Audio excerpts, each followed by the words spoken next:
Hello friends, welcome back to PSC വിന YouTube channel.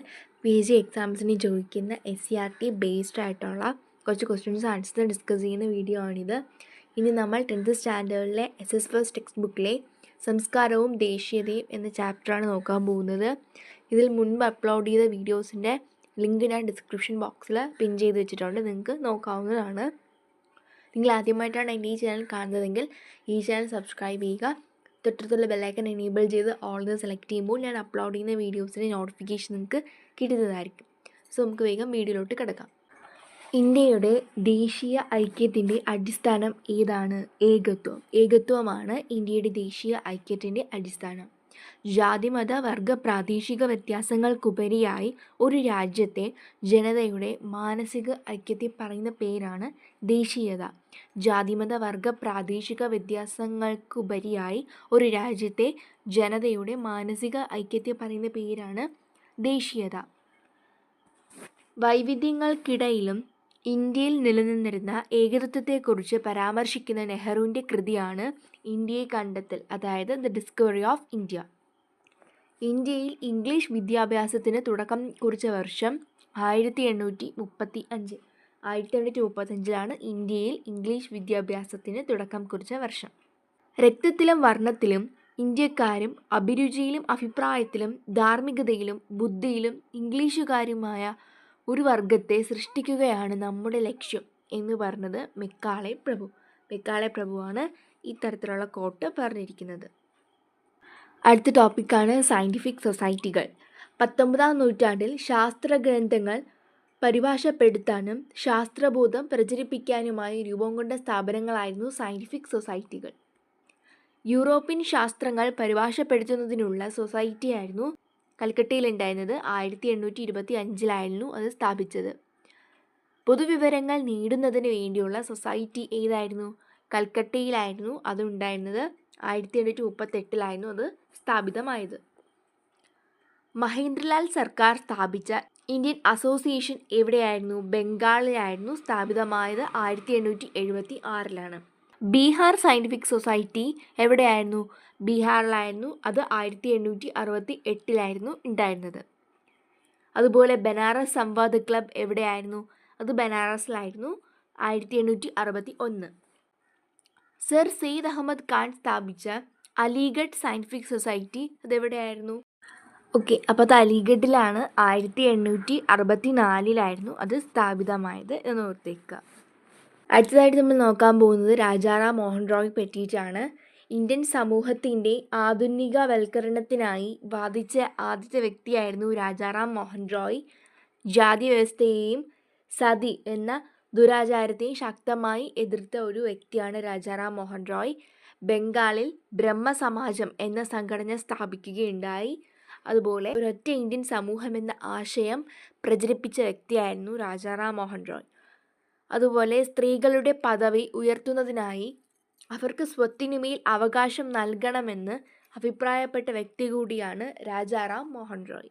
അടുത്ത ആളാണ് ഈശ്വരചന്ദ്ര വിദ്യാസാഗർ. ബംഗാളിൽ വിധവകളുടെ പുനർവിവാഹത്തിനായി പ്രവർത്തിച്ച സാമൂഹിക പരിഷ്കർത്താവാണ് ഈശ്വരചന്ദ്ര വിദ്യാസാഗർ. 1856 ഹിന്ദു വിധവ പുനർവിവാഹ നിയമം പാസാക്കാൻ പരിശ്രമിച്ച സാമൂഹിക പരിഷ്കർത്താവാണ് ഈശ്വരചന്ദ്ര വിദ്യാസാഗർ. ഇയർ ഓർക്കുക, 1856. സ്ത്രീകളുടെ വിദ്യാഭ്യാസ പുരോഗതിക്കായി വിദ്യാലയങ്ങൾ സ്ഥാപിച്ചു. ഇതൊക്കെയാണ് അദ്ദേഹത്തിൻ്റെ പ്രധാനപ്പെട്ട ധർമ്മങ്ങൾ. അടുത്ത പ്രധാനപ്പെട്ട ഒരാളാണ് പണ്ഡിത രമാഭായി. പണ്ഡിത രമാഭായി സ്ഥാപിച്ച സംഘടനയാണ് ശാരദാസൻ ഉള്ളത് ബോംബെയിലാണ്. ശാരദാ സദൻ്റെ ലക്ഷ്യം എന്ന് പറയുന്നത് വിധവകൾക്ക് വിദ്യാഭ്യാസം നൽകുക എന്നതാണ് ശാരദാ സദൻ്റെ ലക്ഷ്യം. അടുത്തതായിട്ട് ഒരു ചെറിയ സബ് ടോപ്പിക് ഉണ്ട്, യങ് ബംഗാൾ മൂവ്മെൻറ്റ്. പാശ്ചാത്യ ആശയങ്ങളാൽ സ്വാധീനിക്കപ്പെട്ട ഇന്ത്യയിലെ ആദ്യത്തെ സാമൂഹിക പ്രസ്ഥാനമാണ് യങ് ബംഗാൾ മൂവ്മെൻറ്റ്.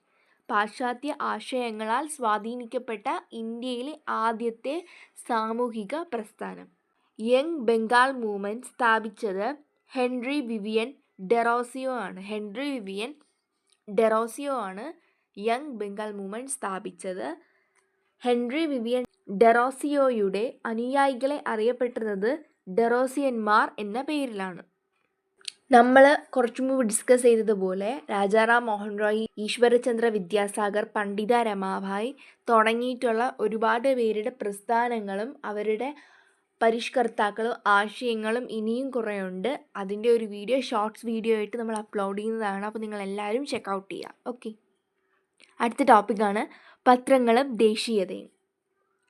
ദേശീയ കാഴ്ചപ്പാടോടുകൂടിയ പത്രങ്ങൾക്ക് ഇന്ത്യയിൽ തുടക്കം കുറിച്ച വ്യക്തിയാണ് രാജാറാം മോഹൻ റോയ്. ദേശീയ കാഴ്ചപ്പാടോടുകൂടിയ പത്രങ്ങൾക്ക് ഇന്ത്യയിൽ തുടക്കം കുറിച്ച വ്യക്തിയാണ് രാജാറാം മോഹൻ റോയ്. ഇന്ത്യൻ ഭാഷകളിൽ പ്രസിദ്ധീകരിക്കുന്ന പത്രങ്ങൾക്ക് ലൈസൻസ് നൽകുന്നതിന് ബ്രിട്ടീഷ് ഗവൺമെൻറ് നിയന്ത്രണം ഏർപ്പെടുത്തിയ വർഷം 1823. 1823 ഇന്ത്യൻ ഭാഷകളിൽ പ്രസിദ്ധീകരിക്കുന്ന പത്രങ്ങൾക്ക് ലൈസൻസ് നൽകുന്നതിന് ബ്രിട്ടീഷ് ഗവൺമെൻറ് നിയന്ത്രണം ഏർപ്പെടുത്തിയ വർഷം. പത്രങ്ങൾക്കേർപ്പെടുത്തിയ നിയന്ത്രണം നീക്കം ചെയ്തത് ചാൾസ് മെറ്റ്കാഫ് ആണ്.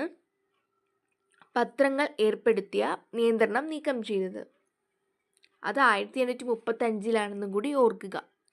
ഇന്ത്യൻ പത്രങ്ങളുടെ വിമോചകൻ എന്നറിയപ്പെടുന്ന ഗവർണർ ജനറലാണ് ചാൾസ് മെറ്റ്കാഫ്. ബ്രിട്ടീഷ് ഇന്ത്യയിൽ ഇന്ത്യൻ പത്രങ്ങളുടെ മുദ്രാവാക്യം ആയിരുന്നത് എതിർക്കുക, എതിർക്കുക, വീണ്ടും എതിർക്കുക. എതിർക്കുക, എതിർക്കുക, വീണ്ടും എതിർക്കുക എന്നതായിരുന്നു ബ്രിട്ടീഷ് ഇന്ത്യയിൽ ഇന്ത്യൻ പത്രങ്ങളുടെ മുദ്രാവാക്യമായിരുന്നത്. രാജാറാം മോഹൻ റോയ് ബംഗാളി ഭാഷയിൽ പ്രസിദ്ധീകരിച്ച പത്രം ഏതായിരുന്നു? സംബാദ് കൗമുദി. സംബാദ് കൗമുദിയായിരുന്നു അദ്ദേഹത്തിൻ്റെ ബംഗാളി ഭാഷയിൽ പ്രസിദ്ധീകരിച്ച പത്രം. രാജാറാം മോഹൻ റോയ് പേർഷ്യൻ ഭാഷയിൽ ആരംഭിച്ച പത്രമായിരുന്നു മിറാത്ത് ഉൽ അക്ബർ. മിറാത്ത് ഉൽ അക്ബറാണ് അദ്ദേഹത്തിൻ്റെ പേർഷ്യൻ ഭാഷയിലുള്ള പത്രം. പ്രാദേശിക ഭാഷകളിൽ പ്രസിദ്ധീകരിക്കുന്ന പത്രങ്ങൾക്ക് കർശനമായ നിയന്ത്രണം ഏർപ്പെടുത്തിയ നിയമമായിരുന്നു പ്രാദേശിക ഭാഷാ പത്ര നിയമം. ഇത് നടപ്പിലാക്കിയ വൈസ്രോയ് ലിട്ടൺ പ്രഭുവാണ്. 1878 ഈ പത്രനിയമം നടപ്പിലാക്കിയത്. ബ്രിട്ടീഷ് ഭരണകാലത്ത് പ്രചാരത്തിലുണ്ടായിരുന്ന സുലഭ് സമാചാർ എന്ന വർത്തമാന പത്രം പ്രസിദ്ധീകരിച്ച സ്ഥലം ബംഗാളിലായിരുന്നു. ബ്രിട്ടീഷ് ഭരണകാലത്ത് പ്രചാരത്തിലുണ്ടായിരുന്ന സുലഭ് സമാചാർ എന്ന വർത്തമാന പത്രം പ്രസിദ്ധീകരിച്ച സ്ഥലം ബംഗാളിലാണ്. ദേശീയ സമരകാലത്തെ പ്രധാന പത്രങ്ങളും അവർക്ക് നേതൃത്വം നൽകിയവരും എന്ന ടോപ്പിക്കിലുള്ള ഒരു ഷോർട്സ് വീഡിയോ വരുന്നുണ്ട്. നിങ്ങൾ അതും കൂടെ ചെക്കൗട്ട് ചെയ്യുക. നമുക്ക് ഈ വീഡിയോയിൽ ഫുള്ളായിട്ട് അപ്ലോഡ് ചെയ്യാൻ പറ്റാത്തത് കൊണ്ടാണ് നമ്മൾ ഷോർട്ടായിട്ട് അപ്ലോഡ് ചെയ്യുന്നത്. അപ്പോൾ നിങ്ങൾക്കത് യൂസ്ഫുൾ ആയിരിക്കും, നിങ്ങൾ തീർച്ചയായിട്ടും കാണേണ്ടതാണ്. അടുത്ത ടോപ്പിക്കാണ് വിദ്യാഭ്യാസവും ദേശീയതയും. 1884 പൂനെ ആസ്ഥാനമാക്കി ഡക്കാൻ എഡ്യൂക്കേഷൻ സൊസൈറ്റി സ്ഥാപിച്ചവർ ആരൊക്കെയായിരുന്നു? GG അഗാർക്കർ, ബാലഗംഗാധര തിലക്, മഹാദേവ ഗോവിന്ദ റാനഡെ. GG അഗാർക്കർ, ബാലഗംഗാധര തിലക്, മഹാദേവ ഗോവിന്ദ റാനഡെ എന്നിങ്ങനെയുള്ള 3 പേരാണ് 1884 പൂനെ ആസ്ഥാനമാക്കി ഡക്കാൻ എഡ്യൂക്കേഷൻ സൊസൈറ്റി സ്ഥാപിച്ചത്. ഡക്കാൻ എഡ്യൂക്കേഷൻ സൊസൈറ്റി സ്ഥാപിച്ച ഫെർഗൂസൺ കോളേജ് സ്ഥിതി ചെയ്യുന്ന സ്ഥലം പൂനെയിലാണ്. ഇന്ത്യയിലെ ആദ്യത്തെ വനിതാ സർവകലാശാല സ്ഥാപിച്ച വ്യക്തി DK കാർവെയാണ്. 1916 ഇന്ത്യയിലെ ആദ്യത്തെ വനിതാ സർവകലാശാല സ്ഥാപിച്ചത്. ഇന്ത്യയിലെ ആദ്യ വനിതാ സർവകലാശാല സ്ഥാപിതമായ സ്ഥലം പൂനെയിലാണ്. അത് മഹാരാഷ്ട്രയിലാണ്, ഓർക്കുക. ബംഗാളിൽ വിശ്വഭാരതി സർവകലാശാല സ്ഥാപിച്ച വ്യക്തി നമുക്ക് എല്ലാവർക്കും അറിയാം, രവീന്ദ്രനാഥ് ടാഗോറാണ്. അലിഗഡിൽ ജാമിയ മിലിയ ഇസ്ലാമിയ സർവകലാശാല സ്ഥാപിച്ചവർ ആരൊക്കെയായിരുന്നു? Maulana Muhammad Ali, Shaukat Ali, doctor Zakir Hussain, MA Ansari. Maulana Muhammad Ali, Shaukat Ali, doctor Zakir Hussain, MA Ansari തുടങ്ങിയ 4 പേരായിരുന്നു അലിഗഡിൽ ജാമിയ മിലിയ ഇസ്ലാമിയ എന്ന സർവകലാശാല സ്ഥാപിച്ചത്. എന്നാൽ കേരള കലാമണ്ഡലം സ്ഥാപിച്ച വ്യക്തി ആരായിരുന്നു? നമുക്ക് എല്ലാവർക്കും അറിയാം അല്ലേ, മഹാകവി വള്ളത്തോളാണ്. മഹാകവി വള്ളത്തോൾ നാരായണ മേനോനാണ് തൃശ്ശൂരിൽ എന്ത് സ്ഥാപിച്ചത്? കേരള കലാമണ്ഡലം സ്ഥാപിച്ചത്. ശരിയായ വിദ്യാഭ്യാസം ലഭിക്കുന്നതിൽ ഇന്ത്യൻ ജനത എല്ലാവരുടെയും ആദരവിന് പത്രമാകും എന്ന് പറഞ്ഞത് ആരായിരുന്നു? രാജാറാം മോഹൻ റോയ്. വിദ്യാസമ്പന്നർ മാറ്റത്തിൻ്റെ വക്താക്കളാണ് എന്ന് പറഞ്ഞത് വീരേശലിംഗമാണ്. പാവപ്പെട്ടവനും പണക്കാരനും വിദ്യാഭ്യാസം നേടിയാൽ തങ്ങൾക്കെതിരെയുള്ള കടന്നാക്രമണവും ക്രൂരതയും അടിച്ചമർത്താനും ഒറ്റക്കെട്ടായി നിന്ന് ചെറുക്കാനും അവർക്ക് കഴിയും എന്ന് പറഞ്ഞത് ആരായിരുന്നു? കേശബ് ചന്ദ്ര സെൻ ആയിരുന്നു. ഈ ചാപ്റ്ററിൽ ഒത്തിരി കോട്ട്സ് ഉണ്ട്. അപ്പം നിങ്ങൾക്ക് ഓരോ ചാപ്റ്റർ വൈസായിട്ട് നോക്കുമ്പോഴും ഓരോ ചാപ്റ്റർ വൈസ് ഓരോ വോട്ടും ഉണ്ട്. അപ്പോൾ നമ്മളത് ഓരോ ചാപ്റ്ററിൽ നിന്ന് നമ്മൾ ക്ലിയർ ആയിട്ട് നോക്കി പോകുമ്പോൾ നമുക്കത് ഈസി ആയിട്ട് ക്യാച്ച് ചെയ്യാൻ പറ്റും. ആരൊക്കെയാണ് ഏതൊക്കെ ടൈമിലാണ് ഇത് പറഞ്ഞതെന്ന് നിങ്ങൾക്ക് വളരെ ഈസി ആയിരിക്കുമെന്ന് വിശ്വസിക്കുന്നു. അടുത്ത ടോപ്പിക്കാണ് നൈറ്റ് താലീം. മഹാത്മാഗാന്ധി മുന്നോട്ട് വെച്ച വിദ്യാഭ്യാസ പദ്ധതിയായിരുന്നു വാർധാ പദ്ധതി. 1937 ഇത് മുന്നോട്ട് വെച്ചത്. ഇതിൻ്റെ ലക്ഷ്യം തൊഴിലധിഷ്ഠിത വിദ്യാഭ്യാസം എന്നതായിരുന്നു. ഉൽപാദനക്ഷമമായ ഏതെങ്കിലും തൊഴിലുമായി ബന്ധപ്പെടുത്തി വേണം വിദ്യാഭ്യാസം നൽകേണ്ടത് എന്ന് അഭിപ്രായപ്പെട്ടത് ആരായിരുന്നു? ഗാന്ധിജി ആയിരുന്നു ഇത്തരത്തിൽ അഭിപ്രായപ്പെട്ടത്. 8 മുതൽ 14 വയസ്സ് വരെയുള്ള കുട്ടികൾക്ക് സൗജന്യവും നിർബന്ധിതവുമായ വിദ്യാഭ്യാസം നൽകണമെന്നും അത് മാതൃഭാഷയിലായിരിക്കണമെന്നും അഭിപ്രായപ്പെട്ട വ്യക്തിയും ആരായിരുന്നു? ഗാന്ധിജി ആയിരുന്നു. ഗാന്ധിജി വിഭാവനം ചെയ്ത വാർധാ പദ്ധതി അറിയപ്പെടുന്നത് നൈറ്റ് താലീം അല്ലെങ്കിൽ നൂതന വിദ്യാഭ്യാസം എന്ന പേരിലാണ്. ഇന്ത്യൻ നാഷണൽ കോൺഗ്രസ് 1937 വാർധാ സമ്മേളനത്തിൽ വാർധാ പദ്ധതിയെക്കുറിച്ച് പഠിക്കാനായി നിയമിച്ച കമ്മിറ്റി ഏതായിരുന്നു? Doctor Zakir Hussain committee. Doctor Zakir Hussain കമ്മിറ്റിയാണ് ഇന്ത്യൻ നാഷണൽ കോൺഗ്രസിൻ്റെ 1937 വാർധാ സമ്മേളനത്തിൽ വാർധാ പദ്ധതിയെക്കുറിച്ച് പഠിക്കാനായി നിയമിച്ച കമ്മിറ്റി. അടുത്ത ടോപ്പിക്കാണ് സാഹിത്യവും ദേശീയതയും. ഭാരതമാത എന്ന സങ്കല്പം ആദ്യമായി പൊതുവേദിയിൽ പ്രത്യക്ഷപ്പെടുത്തിയ നാടകം അവതരിപ്പിച്ചവരായിരുന്നു ശിശിർ കുമാർ ഘോഷും സത്യേന്ദ്രനാഥ് ടാഗോറും. ബംഗാളിലെ കർഷകർ നടത്തിയ സന്യാസി കലാപം പ്രമേയമാക്കി ബങ്കിം ചന്ദ്ര ചാറ്റർജി രചിച്ച നോവലായിരുന്നു ആനന്ദമഠം. എന്നാൽ ഈ വന്ദേ മാതരം എന്ന ഗാനം എടുത്തിരിക്കുന്ന നോവലും ഏതായിരുന്നു? ആനന്ദമഠമാണ്. അതും കൂടി ഒന്ന് ഓർക്കുക. ബംഗാളിലെ നീലം കർഷകർ അനുഭവിക്കുന്ന കൊടിയ ചൂഷണത്തെ ഹൃദയഹാരിയായി ചിത്രീകരിച്ച നാടകമായിരുന്നു നിൽ ദർപ്പൺ. ഇത് ആരാണ് രചിച്ചത്? ദീനബന്ധു മിത്രയാണ് നിൽ ദർപ്പൺ എന്ന നാടകം രചിച്ചത്. നിൽ ദർപ്പണിൽ ചിത്രീകരിച്ച കർഷകരുടെ പ്രശ്നങ്ങൾ ഇന്ത്യയെമ്പാടും പ്രചരിപ്പിച്ച സംഘടനയായിരുന്നു സുരേന്ദ്രനാഥ് ബാനർജിയുടെ ഇന്ത്യൻ അസോസിയേഷൻ. സാരേ ജഹാംസെ അച്ച എന്ന ഗാനം രചിച്ച ഉറുദു കവി ആരായിരുന്നു? അല്ലാമ മുഹമ്മദ് ഇക്ബാൽ. അല്ലാമ മുഹമ്മദ് ഇക്ബാൽ ആയിരുന്നു സാരേ ജഹാംസെ അച്ച എന്ന ഗാനം ഉറുദു ഭാഷയിൽ രചിച്ച കവി. വരിക വരിക സഹചരെ എന്ന ഗാനം രചിച്ചത് ആരായിരുന്നു? നമുക്കെല്ലാവർക്കും അറിയാം, അംഷി നാരായണ പിള്ളയായിരുന്നു. അടുത്ത ലാസ്റ്റ് ടോപ്പിക്കാണ് കലയും ദേശീയതയും.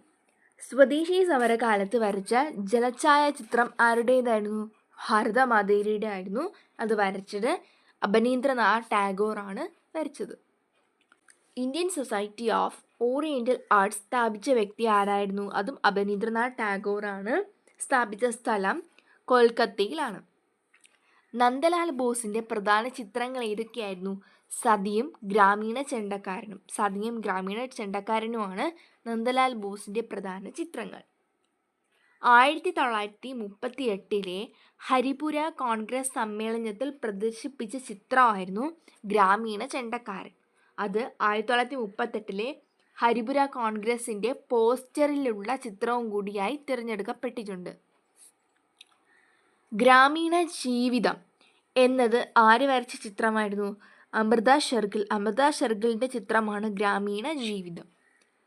പാശ്ചാത്യ രീതി ഉൾക്കൊണ്ടുകൊണ്ട് ഇന്ത്യൻ പുരാണങ്ങളിലെയും സാഹിത്യകൃതികളിലെയും വിവിധ സംഭവങ്ങൾ ചിത്രീകരിച്ച മലയാളി ചിത്രകാരൻ ആരായിരുന്നു? മലയാളി ചിത്രകാരൻ എന്ന് കേൾക്കുമ്പോൾ തന്നെ നമുക്ക് ആദ്യമായിട്ട് ഓർക്കുന്നത് ആരെയാണ്? രാജാ രവിവർമ്മയാണ് അല്ലേ? അപ്പോൾ അതാണ് അതിൻ്റെ ആൻസർ. ആദ്യമായി ത്രിവർണ്ണ പതാകയ്ക്ക് രൂപം നൽകിയ കാലഘട്ടം ഏതായിരുന്നു? സ്വദേശി സമരകാലമായിരുന്നു ആദ്യമായിട്ട് ത്രിവർണ്ണ പതാകയ്ക്ക് രൂപം നൽകിയ കാലഘട്ടം.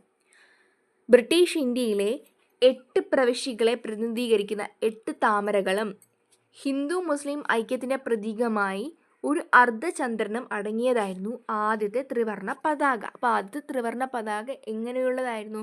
ബ്രിട്ടീഷ് ഇന്ത്യയിലെ 8 പ്രവിശ്യകളെ പ്രതിനിധീകരിക്കുന്ന 8 താമരകളും ഹിന്ദു മുസ്ലിം ഐക്യത്തിൻ്റെ പ്രതീകമായ ഒരു അർദ്ധചന്ദ്രനുമായിരുന്നു ആദ്യത്തെ ത്രിവർണ്ണ പതാക. എന്നാൽ ഗാന്ധിജിയുടെ നേതൃത്വത്തിൽ ചർക്കയോടുകൂടിയ ദേശീയ പതാക രൂപം നൽകി. ഒരു അന്താരാഷ്ട്ര വേദിയിൽ ഇന്ത്യയുടെ ത്രിവർണ്ണ പതാക ആദ്യമായി ഉയർത്തിയത് ആരായിരുന്നു? 1907 മാഡം ഭിക്കാജി കാമയായിരുന്നു. ത്രിവർണ്ണ പതാക ഉയർത്തിയത് ജർമ്മനിയിലെ സ്റ്റട്ട്ഗർട്ട് എന്ന സ്ഥലത്ത് വെച്ചായിരുന്നു ഈ സംഭവം നടന്നത്. ഇന്ത്യയുടെ ദേശീയ പതാകയായി ത്രിവർണ്ണ പതാക അംഗീകരിച്ച വർഷം 1947. 1947 ഇന്ത്യയുടെ ദേശീയ പതാകയായി ത്രിവർണ്ണ പതാക അംഗീകരിച്ച വർഷം. സാരനാഥിലെ അശോക് സ്തംഭത്തിൽ നിന്ന് പകർത്തിയതാണ് ഇന്ത്യയുടെ ദേശീയ മുദ്ര. അത് ഓർത്തു വയ്ക്കുക. സാരനാഥിലെ അശോക് സ്തംഭത്തിൽ നിന്നാണ് ഇന്ത്യയുടെ ദേശീയ മുദ്ര പകർത്തിയത്.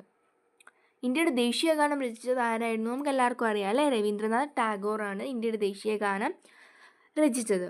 സുരേന്ദ്രനാഥ ബാനർജിയുടെ നേതൃത്വത്തിൽ അസോസിയേഷൻ്റെ ആദ്യ ദേശീയ സമ്മേളനം നടന്ന വർഷം എപ്പോഴായിരുന്നു? 1883 അത് കൊൽക്കത്തയിൽ വെച്ചിട്ടായിരുന്നു. ഇന്ത്യൻ അസോസിയേഷൻ്റെ ഒരു വിഭാഗവും ഹ്യൂം സ്ഥാപിച്ച ഇന്ത്യൻ നാഷണൽ യൂണിയൻ എന്ന സംഘടനയും ചേർന്ന് ബോംബെയിൽ INC രൂപീകൃതമായ വർഷം 1885.